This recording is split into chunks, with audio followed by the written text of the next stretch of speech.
हाँ जी, पेटी cash book होता क्या है? पहले तो ये देखते हैं, नाम इसका है पेटी कैश बुक। पेटी कैश बुक होता क्या है ज़रा समझते हैं। पैटी का मतलब क्या होता है? ये खाने वाली पैटीज़ नहीं है। पेटी कैश बुक का मतलब, पैटी मतलब होता है छोटा-मोटा, मतलब पैटी का मतलब होता है स्मॉल, जो कि अमाउंट में स्मॉल हो, मतलब कि ठीक है ना? तो इसका मतलब होता है पैटी कहते हैं उसको। तो पैटी कैश बुक का मतलब क्या है? पैटी कैश बुक का मतलब है कि छोटे-मोटे खर्चों के लिए एक कैश बुक बनती है। जैसे अभी युवराज कह रहा था कि सर इसमें तो सारे खर्चे लिखे हुए हैं। हाँ, इसमें सारे खर्चे लिखे होंगे, क्यों? क्योंकि छोटे-मोटे खर्चों के लिए ये कैश बुक बनती है, जिसका नाम होता है पेटी कैश बुक, ठीक है? तो ये क्यों बनती है ये वाली कैश बुक? ज़रा आप मुझे बताओ कि एक एग्ज़ाम्पल लेते हैं, रिलायंस। तो रिलायंस कंपनी है मान के चलो, और उसकी कंपनी में कोई अकाउंटेंट है या चार्टर्ड अकाउंटेंट है, वो अकाउंट सँभालता है वहाँ के, ठीक है? रिलायंस के मान के चलो। तो क्या वो डेली का ये भी देखेगा वहाँ पर एम्प्लॉइज़ को चाय बना के आती होगी, या छोटे-मोटे खर्चे होते होंगे, स्टेशनरी आती होगी, या पोस्टेज का छोटा-मोटा खर्चा आता होगा, तो वो क्या इतना उसके पास टाइम है क्या वो ये भी देखे कि कितने कप चाय आई, कितना खर्चा हुआ चाय पर, स्टेशनरी, शार्पनर, पेंसिल कितनी आई, क्या ये सब देखेगा वो? तो फिर तो उसने रिलायंस कंपनी के अकाउंट संभाल लिए, अगर वो इन चीज़ों को देखने लग जाएगा तो। तो ऐसे में क्या होता है, ऐसे में क्या करते हैं जो अकाउंटेंट होता है या जो वहाँ कैशियर होता है, जो ऐसे मतलब सिर्फ रिलायंस नहीं, और भी जो कंपनीज हैं या और भी जो बिजनेस करते हैं, जो वहाँ पियोन होता है जिसको कहते हैं, मतलब जो ये सारे काम संभालता है, चाय पिलाना या ऑफिस के छोटे मोटे काम कर देना, है ना, पोस्ट ऑफिस हो आना, ये सब। तो उसको ना एक अमाउंट दे दिया जाता है कि ये ले भाई, ये ले 5,000 रुपए। अब ये 5,000 रुपए तूने एक हफ्ते तक चलाने हैं, या ये 5,000 रुपए तूने 10 दिन तक चलाने हैं, या जो भी उनकी बात होगी। तो भाई जैसे पाँच, अब वो तो पता होता है ना एक अकाउंटेंट को कि भाई हमारा एक हफ्ते में चाय वाय वगैरह पे एक अंदाजा तो होता है ना, इतना पैसा लग जाता है, पोस्ट ऑफिस जाते हैं या इतने की स्टैंप लग जाती है, या हम इसको पियोन को भेजते हैं, ये बस में जाता है या उसमें जाता है, तो एक अंदाजा लग जाता है कि भाई एक हफ्ते में लगभग इतना खर्चा जनरली होता है।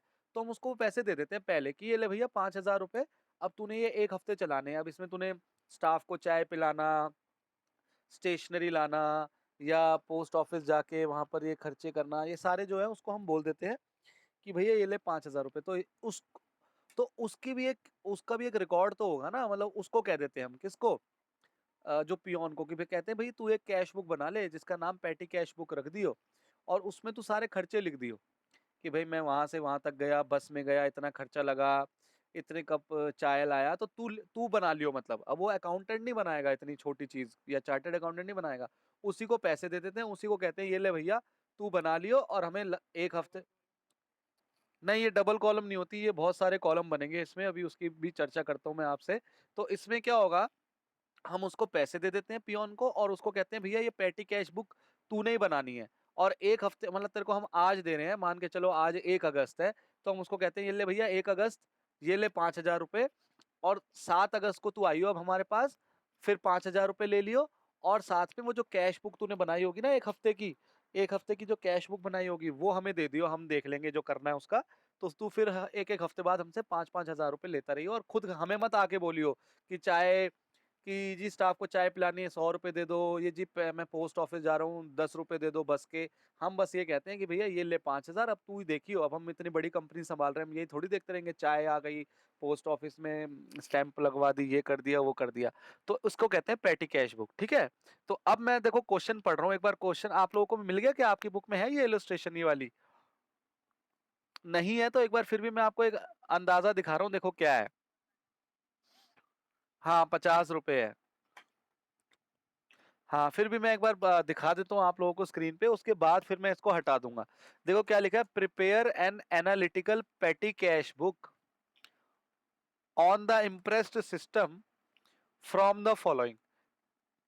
इम्प्रेस सिस्टम क्या होता है? इम्प्रेस सिस्टम मतलब कि वही जो मैंने कहा ना, एक हफ्ते बाद फिर तेरे को 5,000 दे देंगे, एक हफ्ते बाद फिर दे देंगे, तो उसको कहते हैं इम्प्रेस सिस्टम। मतलब कि 5,000 दिए, फिर एक हफ्ते बाद फिर 5,000 दे देंगे, फिर एक हफ्ते बाद 5,000 दे देंगे, ऐसे करके उसको कहते हैं। ये अंश अब आ रहा है।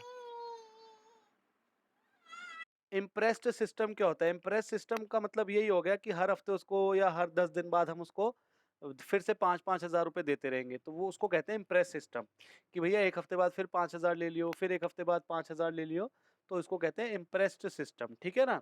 एक बार क्वेश्चन फिर से दिखा रहा हूँ, इसमें आपको खर्चे लिखे हुए हैं कि सबसे पहला देखो क्या लिखा हुआ है। सबसे पहले लिखा है रिसीव 10,000 फॉर पेटी कैश। तो देखो ये कौन बना रहा है, पेटी कैश बुक कौन बनाएगा? वो जो मैंने बताया था जो पियोन होगा वो बनाएगा। तो क्या लिखा है, रिसीव 10,000। देखो उसको 10,000 रुपए मिल गए कब? 1 जनवरी को। 1 जनवरी को उसको 10,000 रुपए मिल गए कि भैया तू छोटे मोटे खर्चे कर ले। तो और देखो कब तक के लिए खर्चे दिए हुए, 6 तारीख तक के। तो इसको 6 दिन का मतलब लगभग 1 हफ्ते के पैसे दे दिए, 10,000 रुपए कि भैया तू 1 हफ्ते खर्च करियो। कुछ बच जाएंगे इसमें तो तू अपने पास रखियो। फिर जब हमने 7 तारीख को 10,000 देने होंगे ना, उसमें से उतने लेस करके दे देंगे। बात समझ गए? जैसे मान के चलो हमने उसको 10,000 दिए और खर्च हुए 9,000 रुपए। तो अब हम जब 7 तारीख को पैसे देंगे, फिर अब उसको हम कितने दे देंगे? 1,000 उसके पास बच गए, फिर हम उसको 9,000 दे देंगे, तो फिर से 10,000 हो गए उसके पास। तो इसको कहते हैं इम्प्रेस सिस्टम। समझ गए ना कि भाई जितना बैलेंस बचा है वो हम उससे वापस ना लेके हम क्या कहते हैं कि भैया 1,000 तेरे पास बच गए ना, तो हम तू हमसे 9,000 रुपए ले ले, फिर से तेरे पास 10,000 हो जाएंगे 7 तारीख को। तो अब हम पहला लिखा है कि 10,000 रुपए उसको कैश मिला है और उसके बाद फिर सारे खर्चे दे रखे हैं, ध्यान से देखोगे तो छोटे छोटे खर्चे हैं। Paid bus fare, paid cartage, paid for postage and telegram, ऐसे करके देखो। और आप ध्यान से देखोगे तो छोटे मोटे खर्चे हैं, 50 रुपए, 250 रुपए, 500 रुपए, 600, 400, 200, 100 रुपए, 700 रुपए, 1500 रुपए। तो छोटे मोटे खर्चे हैं, वरना एक जो कंपनी होती है या आप बिजनेस होता है उसमें तो हजारों हजारों के खर्चे होते हैं। ये तो फिर भी छोटे खर्चे हैं। क्यों छोटे खर्चे हैं? पैटी का मतलब ही क्या होता है? छोटे मोटे, मतलब पैटी मतलब छोटे मोटे जो चीजें होती है वो। तो अब मैं जो है क्वेश्चन आप लोगों ने देख लिया, आप लोगों को पता भी है कि क्या क्वेश्चन में लिखा हुआ है। बाकी मैं पढ़ के बता दूंगा, और कईयों के पास तो ये क्वेश्चन है भी बुक में।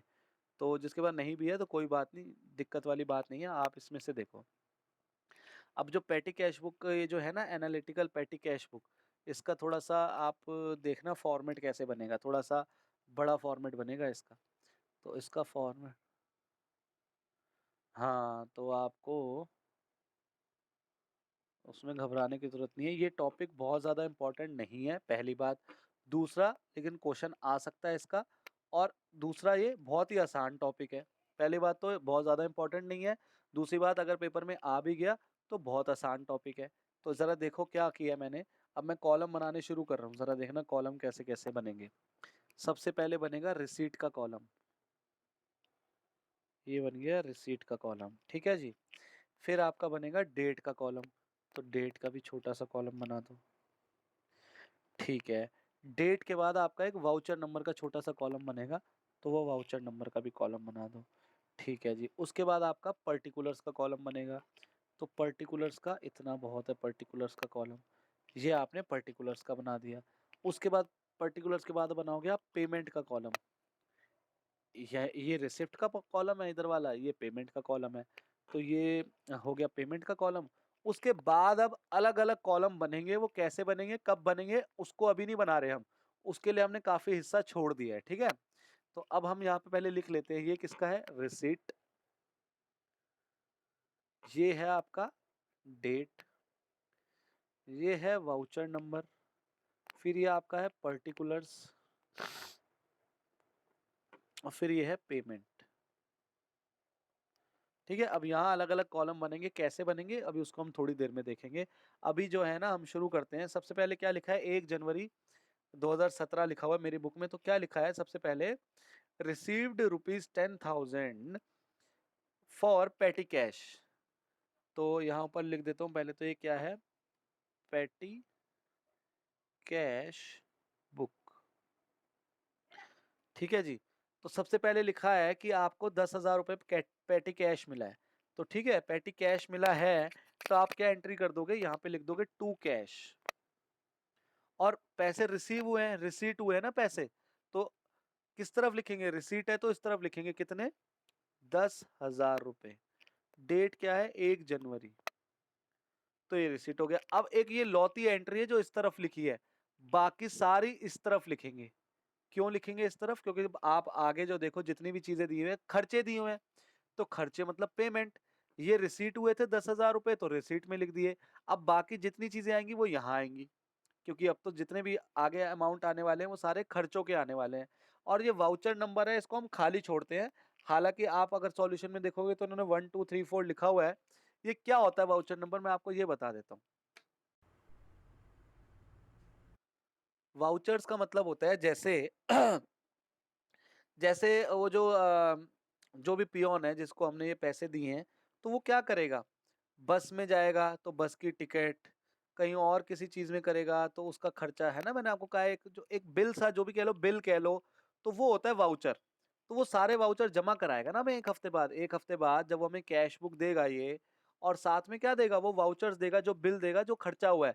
ये थोड़ी कि हम उससे कोई प्रूफ ही नहीं लेंगे। वो कहेगा जी 10,000 रुपए दिए थे, मेरे तो 12,000 रुपए लग गए। तो हम कहेंगे ना बता 12,000 कैसे लगे? तो वो कैश बुक से ही थोड़ी मान लेंगे हम, कैश बुक तो वो खुद ही बना रहा है, तो वो तो ज़्यादा खर्चे लिख के दिखा देगा इसमें। तो हम कहेंगे भैया इसके वाउचर तो दिखाओ।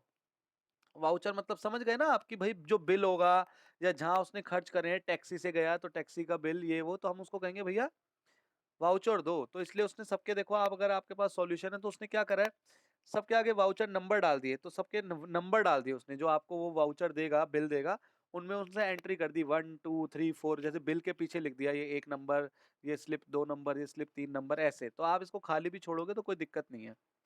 तो अब हम सेकंड एंट्री पढ़ रहे हैं। 2 जनवरी को लिखा है पेड बस फेयर।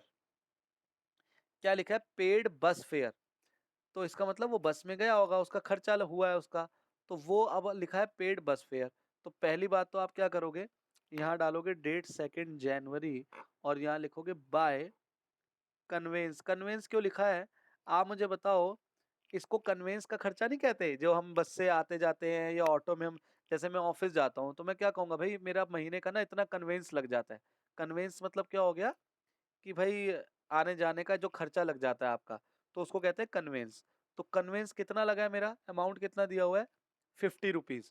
तो मैं यहाँ लिखूंगा 50 रुपीज, ठीक है। और इसकी एक कैटेगरी बना दूंगा कन्वेंस की, इसकी एक कैटेगरी बना दूंगा कन्वेंस के नाम से, और उसमें भी लिख दूंगा 50 रुपए। मतलब यहाँ क्या आएगा, यहाँ टोटल आ गया कि भाई 50 रुपए लगे हैं, और किस चीज के लगे हैं उसकी कैटेगरी बना दी मैंने कि भाई 50 रुपए लगे हैं किस चीज के, कन्वेंस के। तो यहाँ भी मैंने कन्वेंस का एक कॉलम बना दिया। तो बस यही करना है। अब आगे है पेड कार्टेज, कह रहा है कार्टेज पे करी है। तो फिर से यहाँ लिख देंगे कौन सी तारीख है, 2 जनवरी। तो 2 जनवरी को यहाँ लिखेंगे बाय कार्टेज, ठीक है जी, बाय कार्टेज। तो कितने रुपए कार्टेज लगी है? 250 रुपए, 250। पहले आप लोगों को मुझे ये बताओ कि कार्टेज पता है क्या होती है? याद है कार्टेज क्या होता है? कार्टेज मतलब पता है किसी को? हाँ जी, बताओ क्या होता है कार्टेज का मतलब? हाँ, ट्रांसपोर्टेशन का। बस बस बिल्कुल सही बताया भाई, इतना ही सुनना था। हाँ, एक और बोलते हैं फ्रेट कार्टेज, और एक और नाम होता है इसका कैरेज। कैरेज, ठीक है। Freight cartage carriage. तो देखो मैंने कार्टेज का भी बना दिया अब अलग से कॉलम, और उसमें लिख दिया 250, और इसके आगे तो लिखना ही है टोटल, ये तो टोटल का अमाउंट है ना। तो यहाँ तो हम कैटेगरी वाइज लिख रहे हैं, यहाँ उसका टोटल लिखेंगे। अब आगे लिखा है paid for postage and Telegram. Paid for postage and Telegram. तो क्या करें, और ये डेट क्या है, ये है 3 जनवरी। 3 जनवरी, तो यहाँ क्या लिखेंगे, बाय पोस्टेज अकाउंट। और यहाँ पे मुझे एक और बनाना पड़ेगा पोस्टेज का। क्या लिख दूं, पोस्टेज। तो कितने खर्चा लगा पोस्टेज का? 500। तो एक तो यहाँ लिख दूंगा 500, और एक इसके आगे लिख दूंगा 500। मतलब देख रहे हो, इसके आगे लिखना है आपने। ठीक है जी। उसके बाद क्या है, उसका लिखा है paid wages to casual labours. तो वेजेस पे करिए 3 जनवरी को। तो ये भी 3 जनवरी बाय वेजेस अकाउंट। और कितनी वेजेस पे करिए? 600 रुपये। तो 600 यहाँ, और एक और कैटेगरी बन जाएगी जिसका नाम हम रख देंगे वेजेस, और ये आ गया 600 रुपये यहाँ। ठीक है जी, बड़ा ही आसान है, बल्कि बोरिंग, मेरे को तो बोरिंग टॉपिक लगता है ये, पर ठीक है, एक क्वेश्चन भी कह रहा हूँ, एक क्वेश्चन कराऊंगा, बाकी इसमें कुछ खास है नहीं। फिर अगले लिखा है पेड फॉर स्टेशनरी, और डेट है 4 जनवरी। नहीं नहीं, कोई लेजर नहीं है, बस यही बनाना है। 4 जनवरी by stationery. By stationery, stationery कितनी है? 400 रुपये। तो 400 यहाँ, और एक बना देंगे स्टेशनरी का, स्टेशनरी का कॉलम बना देते हैं और यहाँ उसके आगे लिख देंगे 400 रुपये। अब अगला क्या है, स्टेशनरी के बाद देखो क्या लिखा है, ऑटो चार्जेस। तो ऑटो क्या हो गया हमारा, वही कन्वेंस में आ जाएगा ये। तो इसके लिए अब दोबारा मत बना देना कन्वेंस का। बस से जाना, टैक्सी से जाना, ऑटो से जाना, ये क्या है, इसको कन्वेंस कहते हैं कि भाई मेरा कन्वेंस लग गया इतना। तो क्या लिख दूं 4 जनवरी में क्या है, यहाँ फिर से क्या लिख दूंगा, by conveyance account. Conveyance account, और कितने रुपए लगा है, 200 रुपए। और अब कन्वेंस यही है तो यही लिख दूंगा 200। बार बार नहीं बना देंगे दोबारा कन्वेंस का। या आप सोचो कि भैया इसमें तो 15 एंट्री है, तो मैं 15 कॉलम बना दूं, bus fare, cartage, postage, wages, stationery, auto fare, ऐसे नहीं। जो कैटेगराइज हो सकता है उसको कैटेगरी में डाल दो। तो कन्वेंस एक कैटेगरी बना दी, उसके अंदर इस तरीके के सारे खर्चे डाल देंगे। उसके बाद है paid to repairs of chairs. Paid to repairs of chairs, ठीक है जी। तो अब यहां पर क्या डेट लिख दूं, कौन सी तारीख का है ये, 5 तारीख का है, 5 जनवरी। अब यहां क्या लिख दूं, by repair account. By repair account. अब अगर आप ध्यान से देखो तो 1500 रुपए है इसका खर्चा। तो अब मैं चाहूं तो यहाँ पे रिपेयर का बना सकता हूं। आप अगर ध्यान से देखो तो इसके सॉल्यूशन में नहीं बनाया हुआ, लेकिन कोई हार्ड एंड फास्ट रूल नहीं है कि भैया इतने ही कॉलम बनेंगे, या इसने तो सन्ड्रीज का बनाया हुआ है तो हम तो सन्ड्रीज नहीं बनाएंगे, हमको भी यही बनाना है या कुछ। आप रिपेयर का बना लो, कोई दिक्कत नहीं है। मेरा कहने का मतलब बहुत सारे नहीं बनाने। अब आपको जो ऐसा खर्चा लगे ना, पहले आप इनको नजर मार लिया करो। अगर कोई ऐसा खर्चा लगे कि जो एक एक बार है, तो उसका एक ही कॉलम बना दिया मिसलेनियस, उसी में डाल दिए। जैसे इसने क्या बनाया हुआ, सन्ड्रीज। अगर आप ध्यान से देखो, आप लोगों के पास सॉल्यूशन होगा, तो इसने देखो क्या करा है, जिसके पास नहीं है तो मैं दिखा रहा हूं। इसने क्या करा, एक लास्ट कॉलम बना दिया सन्ड्रीज। उसमें देखो इसने दो खर्चे डाल दिए, कौन से, एक तो रिपेयर वाला डाल दिया जो हम कर रहे हैं। इसने सन्ड्रीज, सन्ड्रीज मतलब होता है मिसलेनियस, मतलब कि इसकी कोई अलग से कैटेगरी में नहीं, मिसलेनियस मतलब कि अदर। मिसलेनियस मतलब क्या हो गया, या सन्ड्री मतलब क्या हो गया, अदर एक्सपेंसेस, मतलब जिसकी हम कैटेगरी नहीं बना रहे, जिसको अदर्स में डाल दिया।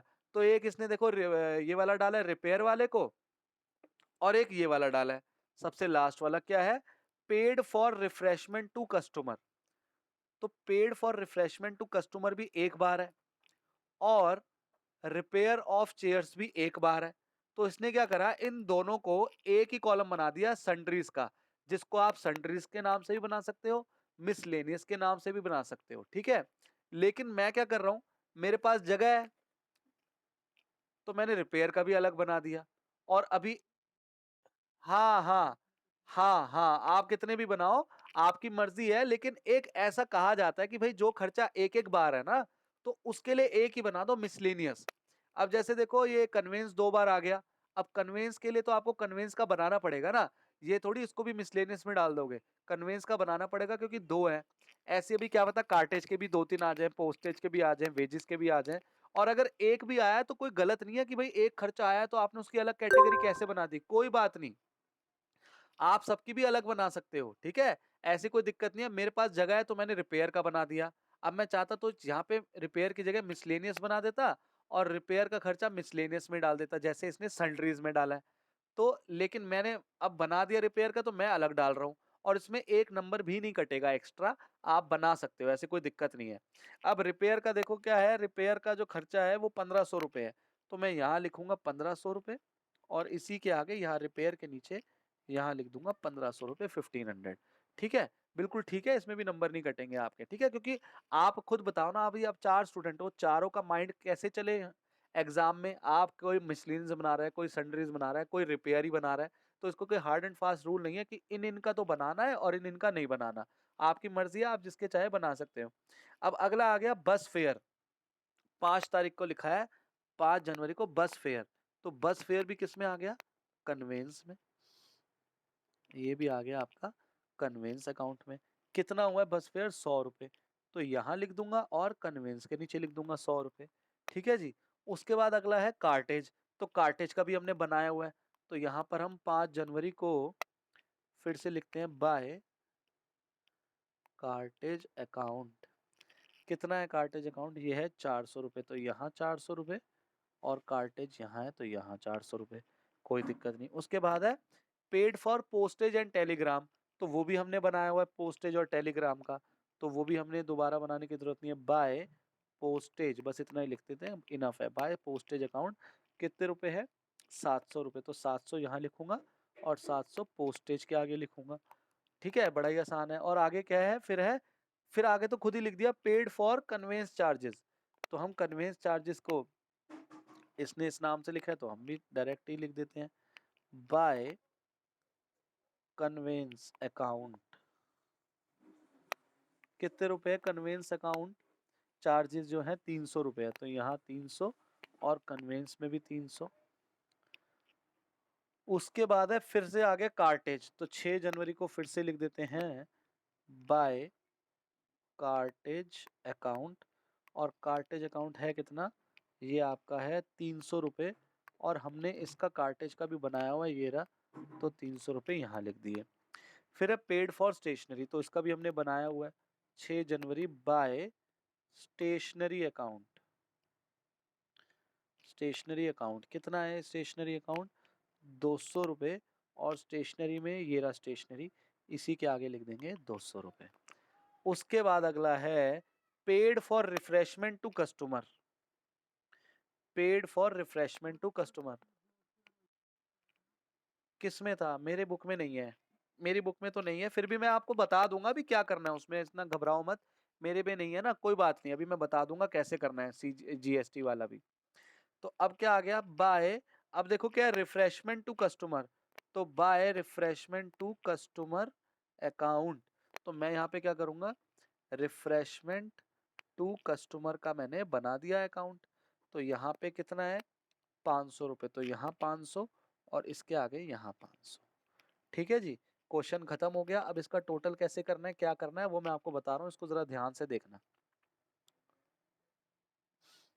ठीक है जी, पहले तो आपने क्या करना है, इनका टोटल करना है, इनका टोटल करना है। ठीक है जी, तो इनका टोटल जो है, इनका मैं भी इससे ही देख रहा हूँ टाइम सेव करने के लिए, तो इनका जो टोटल आ रहा है वो आ रहा है 6,000 रुपये। ठीक है, 6,000 है। फिर आपने इनका भी टोटल करना है सबका, कि भैया मेरा कन्वेंस में कितना खर्च हुआ 6 दिन में, कार्टेज में कितना हुआ, पोस्टेज में कितना हुआ, सब में कितना कितना हुआ, तो वो भी हम लिखते हैं।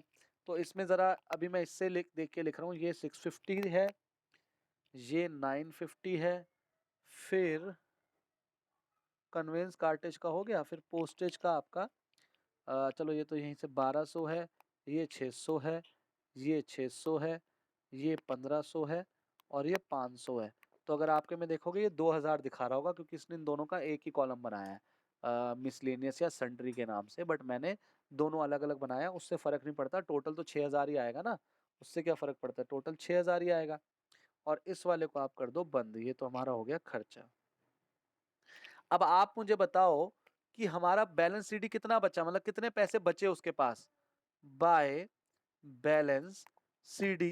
तो अगर आप ध्यान से सोचो तो हमने दिए कितने थे उसको, 10,000 दिए थे, 6,000 खर्च हो गए, तो कितने बचे उसके पास, 4,000 रुपए बचे। तो ये क्लियर हो गया आपको, ये 10,000 इन इसके आमने सामने टोटल आएगा, यहाँ ये 10,000, यहाँ 10,000 आया, ये 10,000 आया, ये रिसिट इतने हुए थे, तो जिस साइड का टोटल ज्यादा होता है वो लिखते हैं, तो इधर का ही हमेशा ज्यादा आएगा टोटल, ये 10 लिख दिए, वही हमने यहाँ 10 लिख दिए, तो 10 में से 6,000 गए, तो आपका बैलेंस सीडी कितना आ गया, 4,000 रुपये।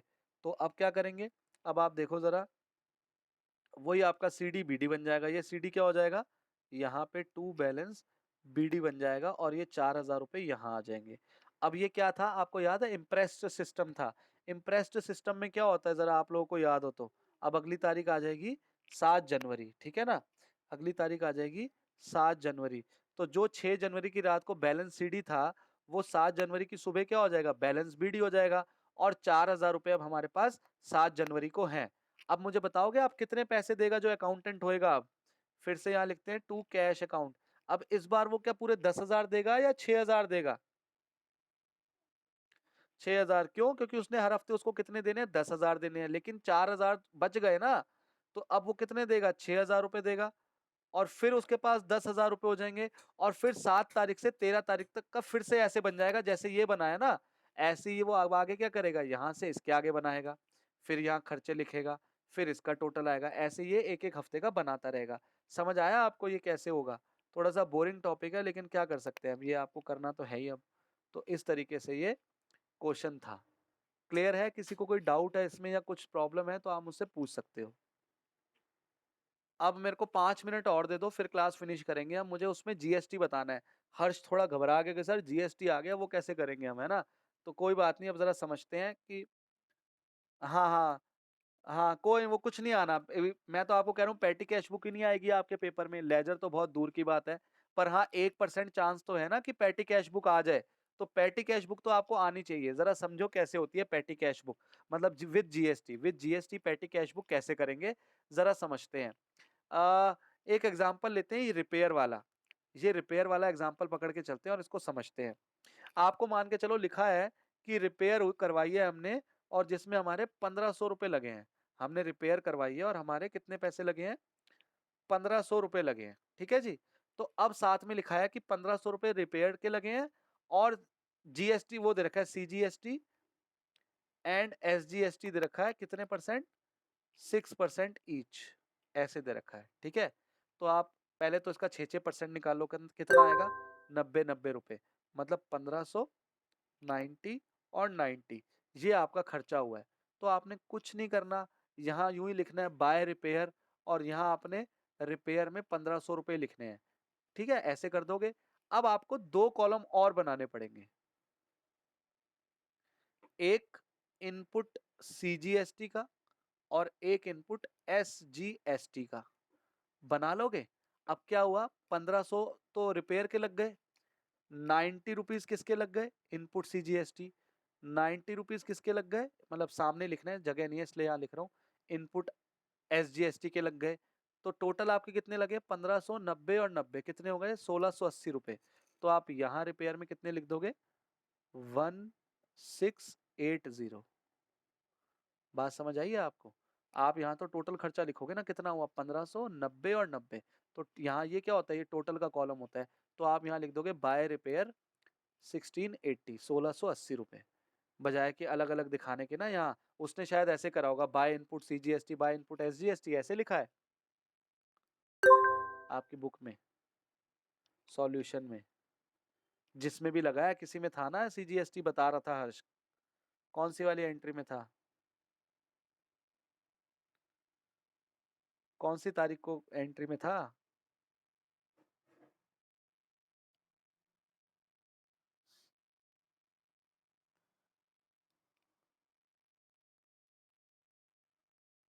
हाँ, पेड फॉर स्टेशनरी था ना। तो यहाँ पर जब ऐसे लिखा, हाँ तो बस ऐसे कॉलम बना देना आप और फिर यहाँ टोटल लिख देना। हाँ ना, मैं वही तो बता रहा हूँ, 1500 न, हाँ इनका भी होगा ना, टोटल तो सबका होएगा। फिर यहाँ इसका भी टोटल कर देना, ये मान के चलो एक ही है तो यहाँ 90 और यहाँ 90, फिर यहाँ करेंगे टोटल तो ये टोटल भी चेंज हो जाएगा। वो तो चाहे ऐसे कर लो टोटल, चाहे ऐसे कर लो, इक्वली आना है। चाहे इससे इतने को जोड़ लो, चाहे इन सबको जोड़ लो, तो टोटल तो यही आएगा ना हमारा, जो भी, चाहे इधर से आए चाहे इधर से आए। तो वो आपने 2 कॉलम और बना, और अगर आईजीएसटी हो तो एक और बना लेना भाई। अभी मेरे को यहाँ, मैं टेबल पे तो नहीं बना रहा, मान के चलो सीजीएसटी है, एसजीएसटी और आईजीएसटी भी है, तो आईजीएसटी का एक और बन जाएगा। किसी को अभी डाउट है तो बताओ कि ये जीएसटी वाला क्यों नहीं कराया? क्योंकि बड़ा आसान सी बात है, कुछ नहीं करना। आपके जैसे 1500 लगे ना, 90-90, तो 1500 रिपेयर में, 90-90 इन पे, और इधर इनका टोटल आ जाएगा। 1500, 90 और 90 मतलब 1680। क्लियर है? अभी कोई डाउट है किसी को इसमें जीएसटी के साथ कैसे होएगा, हमसे नहीं हो पाएगा तो मुझे बता दो फिर भी।